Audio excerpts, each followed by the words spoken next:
All right, greetings everybody, and welcome to week number 4. That is right, week number 4 of your 9407 class, which is your intellectual freedom class.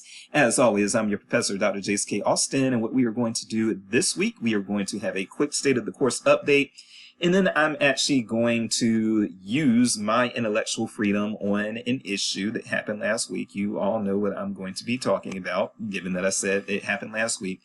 But I'm going to exercise my intellectual freedom because this is an intellectual freedom class, and what happened last week has big implications on intellectual freedom in this country. So I am going to say a few things about it. We'll see if that gets me in trouble or not. It'll depend on whether or not you all keep things in the course or whether you all attempt to dox me or something like that. But this is just, I've got some things that I want to say, and I'm just going to say those things. And again, it's an intellectual freedom class, and I'm going to exercise my intellectual freedom and see what happens. So first of all, the state of the course update, let's go ahead and get into that. So we are, hold on for one moment here. All right, so when it comes to state of the course updates and what we have on the horizon, first of all, the main thing that you all need to know is that we will not have a check-in video next week. We will have our first sync session next week, and you all definitely need to be aware of that. That is going to be Leanne Lord, I believe, is what we've got on the horizon for next week. I'm just making sure, just double checking, because I do need to reach out to her and remind her if that is the case. All right, our fall 2025 guest speaker schedule. Yes, Leanne Lord, she will be visiting us next week. So I will probably put in a link to one of her free shows that's online. I'll probably put that in an announcement very, very soon. So you can check out Leanne Lord, and she's going to talk to us a little bit about intellectual freedom in the realm of comedy. All right, so that is that's one of the things that we have on the horizon for next week. And outside of that, let's go back out here, and I think that sync session, oh, never mind. Okay. So that sync session is something to be aware of that we'll have next week. But then also your First Amendment examination will be due a week from Sunday, not on this coming Sunday, which is the 21st. It will be due a week from Sunday, which is the 28th. So those are the things that I want you all to be aware of that are coming up on the horizon.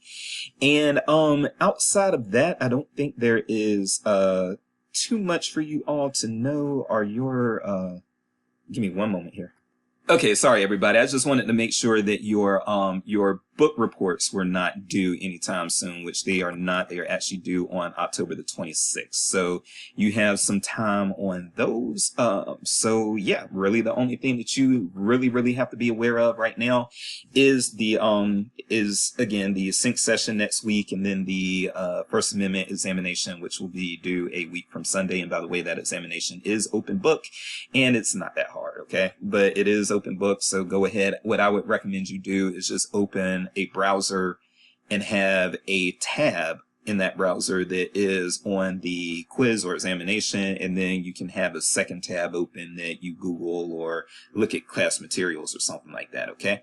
But yes, ultimately the thing that you need to know is that there are exemptions to freedom of speech, but hate speech is not one of those exemptions, okay?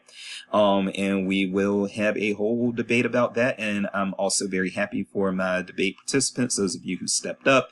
There were a lot of volunteers. I want to thank all of you who volunteered. I'm sorry that I couldn't select you all, but yeah, it just gets messy once you get more than 9 people involved, 4 people per team, and then 1 alternate. That's really all we can do. But I was very humbled by the overwhelming response of people who wanted to volunteer for the debates. That was great. Thank you. And yeah, outside of that, what we can do is we will go ahead and get into what I wanted to say as far as intellectual freedom and as far as Charlie Kirk. Now, everybody, as you all know, is on pins and needles. Let me first say that everybody is walking on eggshells right now. And I will even say that the university chancellor, Dr. Moon Choi, he sent this out a notice basically saying, hey, you have free speech, but you don't have free speech. And basically saying that, yes, students can say anything, but we as instructors and professors and employees of the university, we represent the university and we don't have the same freedom of speech. And I will say that that is pertinent because we've had students who basically, in fact, I'll even share this. Hold on one second. All right, so I'm actually not going to link this because my goal here is not to dox a student of the university or a former student. I don't know if the student is even still enrolled, but the student's name is under my face here. But this happened about 3 years ago here at Mizzou, where a student did not get in trouble after posting on social media in regards to Martin Luther King Day. If they would have killed 4 more niggers, we would have had the whole week off. So that's something that basically when that happened, there were a lot of students who were upset. I've been here since 2018, so I was well aware of this. There were a lot of students upset. There were there were people calling for this student to be reprimanded because this is not just hate speech. It's also, in a lot of students' opinion, a call for violence. But it didn't meet the criteria of incitement to lawless action. So it was protected speech, and the university president did say, or the chancellor did say, hey, it's protected speech, don't condone it, but the student isn't going to be in trouble for it. Now, had a professor said that, obviously the professor would have gotten canned, but that's the thing. So the message that we were sent out is that, we are held to a higher standard than the students are. And so, yes, the students have free speech, but we as the professors, we don't necessarily have that same free speech. Okay. So, with that said, what I wanted to do, I quite frankly am going to speak my piece on the Charlie Kirk situation and just use the freedom of speech that I feel that I'm entitled to use, which I want to make it very clear here, the freedom of speech that in the midst of me using this freedom of speech, and I know what I'm doing in this check-in video is kind of weird, but again, I'm going to test and see, if nuance is even being paid attention to here. So what I'm going to say is, I condemn the murder, and I'm using the word murder, of Charlie Kirk. I condemn his murder. I condemn all political violence. It is not the right way to go about things. I also believe very strongly that everybody should be able to speak safely on a college campus. I think that that's what college campuses are for. You should be, unless, again, you are violating one of our First Amendment exemptions. Like, for instance, if you are calling to incite people into lawless action, or if you are distributing child pornography on campus or something like that, then yes, okay, that needs to be curtailed. But otherwise, as far as speech on campus, yes, I do believe that a college campus should be the safest place for anybody to speak, even if they are saying the types of things that would not be welcome by the majority of the student body, even if they are saying things that are troubling, that are concerning. If they don't rise to the level of being First Amendment exempt, I think that the colleges are where you should be able to say that. That's where we should be able to hash these things out. And so, yes, to me, the fact that Charlie Kirk was assassinated or was murdered, I'm going to use the word murder, the fact that he was murdered on a college campus, that actually, to me, makes it worse, because I champion the right of anyone to speak freely on a college campus. Don't get me wrong. I think that people should be able to use their freedom of speech wherever they are in the United States, if they are not in a place where that speech is reasonably curtailed. No, yes, if you're in a business establishment, for instance, and the business decides, hey, you can't be in here speaking that way, then yes, you should go. But when I'm talking about a college campus, I'm talking about no matter how despicable or deplorable somebody might seem or might be, you still allow that person to speak safely on a college campus. And so, yes, Charlie Kirk's murder would have been tragic wherever it happened. But the fact that it happened on a college campus, which is where I feel this type of speech should take place, to me, that makes it all the more tragic. But having said that, I am going to go ahead and, in saying that, we should not condone, and I'm also just going to, quite frankly, just put out here in what I said in the announcements. I'm just going to say it quite frankly and blatantly out here as well. So I want to first say, I want to just air out my quote. For one thing, I am a firm believer that we cannot condone the murder of individuals just because we don't like what they say, even if we can make the justifiable case that their speech causes real harm to real people. There is this thing about, once, and I never really saw this rhetoric until about maybe 10 to 15 years ago, like somewhere between 2010 and 2020. Before that, I had never heard people describe words as violence. It always, in fact, been the opposite. I grew up in the 90s, so I grew up in the time of sticks and stones can break my bones, but words will never hurt me. And I grew up in the time of, say what you want. And if you're saying stuff, I'm just going to sit there and be peaceful because you're just talking. But then once you actually do put your hands on me or raise your weapon against me or something, then it's on. Then I have to eliminate you as a threat. Then we've got to fight.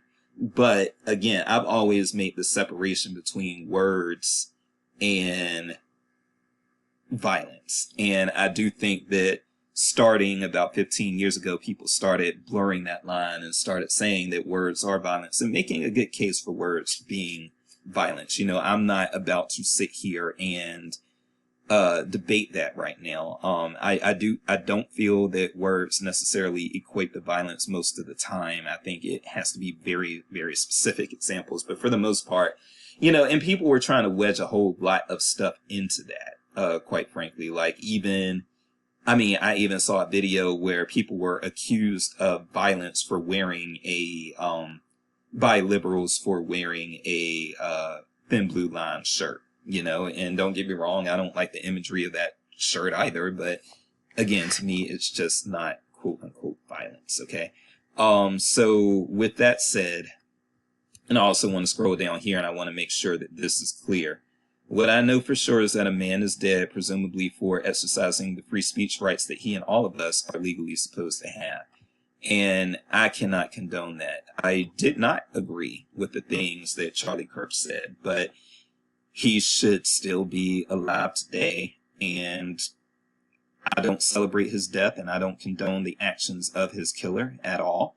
And I'll just say that the political violence, it does have to end, and we cannot get anywhere as long as reasonable people are trying to justify that there can be cases in which actual physical violence is a proper response to hurtful words. Okay. And I know some of you are probably saying, well, nobody's really saying that. Well, they are. It's just a matter of where you're getting your information, and where people are getting their information determines what they think people are and are not actually out here talking about. But I do get my information from some information streams that kind of take some varied approaches, okay? And I get my information from places where disagreeable dialogue actually does happen, where debates happen, and where it's not just a matter of sound bites from one side and then full explanation from the other side, which is what I think that a lot of Americans are taking in right now. I think that what a lot of Americans are taking in, even though they think they're taking in a balance of information, what they're really taking in is something that is politically slanted to their views, and it just gives sound bites for the opposing side, and then you get a full analysis of the sound bite from your perspective or from the perspective you agree with. And that's what people are going with. If you're reading the NYT, if you're reading the New York Post, if you're watching Fox News or MSNBC or those sorts of things that clearly have slants, then that is most likely what you are doing. Okay. Let me dial it back. So now that I have said all that, I do want to just dial it back, and quite frankly, I'm going to exercise my free speech and see where it goes. I am not doing, I want it to be clear that I'm not doing what I'm not allowed to do. I am not condoning his murder, and I am not celebrating his murder. What I am going to say, though, is, yeah, there are some things that I want to take issue with right now, as far as a little bit of what I feel is historical revision related to Charlie Kirk. And I am going to say how I feel that he and his followers basically talk out of two sides of their mouth on a particular issue, and I'm going to see if I have the free speech to do that. So we'll see what happens with me doing this in a check-in video. So here's what I want to address specifically with Mr. Charlie Kirk, and that's going to be his issues on race, his perspectives on race. Kirk believed that the passing of the Civil Rights Act of 1964 was destructive, and he called it a mistake. He said it's been turned into an anti-white weapon. Okay. And also, yes, I remember all this. I remember when he was so excited even to say that he was going to be outing Martin Luther King and really putting on blast some of the bad things about Dr. Martin Luther King. Now, I am going to say that yes, the FBI was watching Martin Luther King like a hawk. We all know that. J. Edgar Hoover and others, they were watching Martin Luther King like a hawk, COINTELPRO and all those things. You're all familiar with that. But here's where I'm going to go with this. So Charlie Kirk said that he desired a colorblind society. And here is where I'm really going to get into my issues with Charlie Kirk and with people who think like him. There is a growing sentiment on the right that I find very disingenuous. And that sentiment on the right, and by the way, I'm not super left wing. If you want to know the details, I'm a Clinton Democrat. Basically, I'm center left. A lot of the things that I say are not liberal enough for the people in this field, and for, a lot of the liberal contacts I know, they actually see me as, I would say that I'm a liberal, just center left, but a lot of my liberal contacts do see me as a moderate conservative or as a moderate. Now, again, I lean leftist, but, people who live their life as super leftist, when you just lean leftist, they still think that you're compromised and everything, and I get criticized on that. But here's my thing. With the colorblind society, I think that there is a growing sentiment on the right of people who talk out of both sides of their mouths. They want to talk about a colorblind society. Oh, we have to be colorblind. We have to all be Americans and not be factions. And I saw Charlie Kirk saying stuff about this, about, faction American, and instead of just being Americans, people have something before the American. And he talks about how not just being Americans, it makes things divided, and it stops us from actually becoming one as a nation, which I think is BS. But here's why I would say that people who do this are talking out of both sides of their mouths. When people on the right are advancing the colorblind society narrative, and Charlie Kirk was certainly one of them, but there are many, many others, what they do is they still hold on to those things that they claim they want. On one side of their mouth, they're claiming they want a colorblind society, but on the other side of their mouth, they are supporting the taking of, or the collection of, statistics that are race related, which you cannot do if you really want a colorblind society. If you really want a colorblind society, then there is no place for racial statistics. Now, one of Charlie Kirk's preferred things that he talked about many, many times was black crime and black crime statistics in the United States. He also spread a lot of lies about black fatherhood. The absence of black fathers is not what he says. Yes, there are way too many black children born out of wedlock. I'm not going to deny that. But as far as black fatherhood, he equates the number of children born out of wedlock with the actual involvement of black fathers. And there's a difference there, because yes, you can still be an involved father without actually being married to the mother of your child, or you can still be an involved father without being married to the mother of your child. And in fact, a CDC study actually revealed that black fathers were more likely to do things that are involvement in their children's lives, like coaching them through sports or helping with their homework. Black fathers were more likely to do those things, according to a CDC study, than white fathers and Hispanic fathers. So Charlie Kirk spreads a lot of lies about black fathers just being uninvolved that data just does not support. And what he uses to support that is the rates of black children being born out of wedlock, which, again, that does not capture how involved black fathers are with their children. But having said that, Charlie Kirk loved, and I mean loved, to talk about black crime statistics. He did it every chance he got, okay?